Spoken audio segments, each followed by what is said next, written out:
Who's scruffy looking?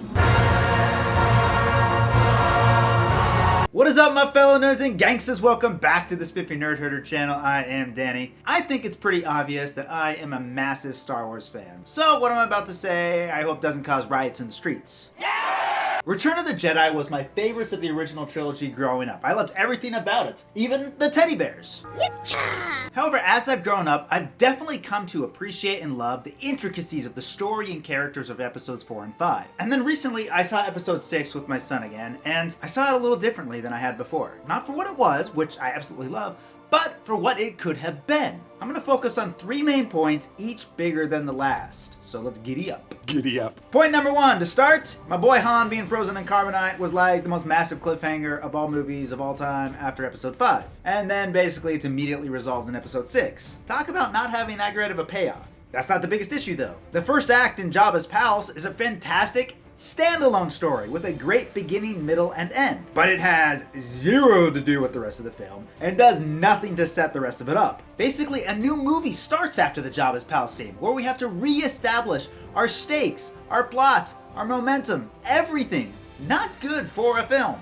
I agree. Point numero dos is the relationship between Leia and Han. What made episode 5 so darn interesting is how much those two characters changed when they came together. But in episode 6, they don't really change at all. There are no arcs with them, nor drama. Well, there's the little wrinkle of Han being jealous of Luke. You love him. But it has no dramatic stakes because we as the audience know that Luke and Leia are never gonna get together since they're siblings.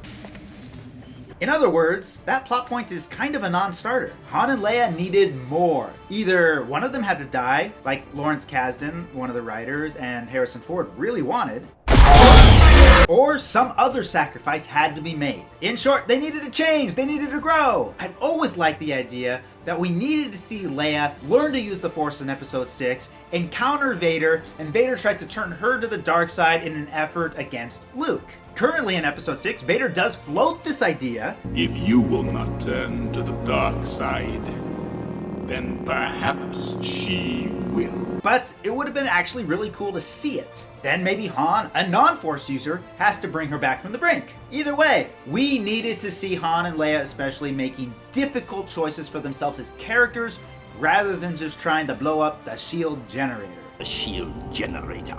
Now point number 3 is my biggest one. Size matters not. And it all has to do with the simple fact that there was another Death Star that of course is spelling certain doom for the rebellion. Since everyone knows that the first Death Star was spelling certain doom for the rebellion when the rebels blew it up. But all tactical notes aside about Death Star 2, my biggest disappointment with Death Star 2 comes from this line from Vader. The ability to destroy a planet is insignificant next to the power of the Force. What did Vader mean? I feel like we never saw this power in the original trilogy. In episode 6, we were supposed to get the return of the Jedi. This should have been the true awakening of the Force. In episodes 4 and 5, of course, we get vestiges of the power of the Force, but never its full potential because Vader is always holding back when he's fighting Luke, and Vader and Obi-Wan were pretty darn cautious during their fight. So what did Vader mean with this line? I think the story would have been infinitely better if the danger to the rebellion was actually the dark side of the Force, not some technological terror. Technological terror. For instance, Vader reading Luke's mind about Leia was sweet, and it's something that I wish we would have seen more of. Let's explore these Force powers. Mostly, why is the Force infinitely more powerful than destroying a planet? Because of its power to influence people, control people?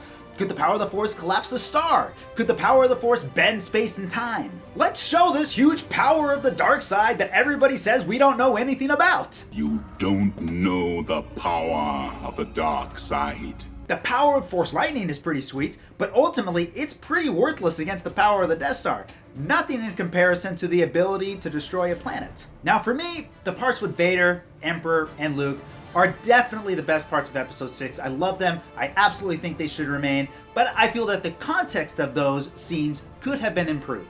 So in short, I feel like the main point of danger in episode 6 should not have been Death Star 2. Don't bring back something we've seen, but should instead have been the intensities of the dark side of the Force and Luke and Leia's fight against it along with the rebellion. Plus, there'd be an added bonus to this awakening of the Force in episode 6. Could you imagine how much cooler the prequels would have been with the Jedi having all these expanded Force powers? George often said that he wasn't able to do everything he wanted to do in the prequels, force power wise, because it would not have melded with what we saw in Return of the Jedi. So again, if the dark side of the Force were the problem in episode 6, we could have expanded on those powers, and then we could have done a lot more in the prequels. I say we, like we had anything to say about it. That's not how the Force works. But if we did, what do you guys think? Do you guys think that anything should have been changed for episode 6? If so, what do you think should have been changed? I love Star Wars, you guys absolutely know that. These are just a little bit of ruminations of what could have been in episode 6. So thanks so much for joining today, guys. I love you, and please remember to stay spiffy and don't do anything I wouldn't do twice.